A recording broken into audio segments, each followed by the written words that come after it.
Hi everyone, welcome back to Research Collective's YouTube channel. My name is Anders Orn. I'm going to talk about warning statements today, and more importantly, how to write good ones.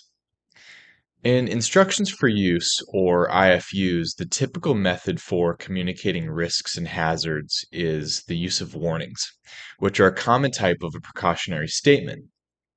So the first thing to do is identify the different types of a precautionary statement. While the untrained eye might believe that warnings and cautions to be synonymous, they simply aren't. So there's four types: danger, warning, caution, and notice. A danger statement indicates a hazardous situation that, if not avoided, will result in death or serious injury. The signal word danger should only be used in these most extreme situations. A warning statement indicates a hazardous situation that, if not avoided, could result in death or serious injury. So the difference between a danger and a warning statement really relies on the probability of occurrence here. With the danger statement, death or serious injury will result, whereas for a warning, it could result. A caution statement indicates a hazardous situation that, if not avoided, could result in minor or moderate injury. Last, a notice statement is for important or helpful information, but it may or may not be hazard related. So now that we know when to use each precautionary statement, we can break down the contents of each statement into parts. An effective precautionary statement does four things. It starts with a signal word: danger, warning, caution, or notice. These are usually in all caps. It explains the hazard and how severe it is.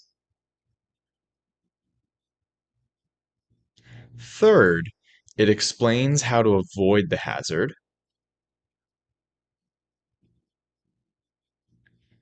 And fourth, it explains what happens if the hazard is not avoided.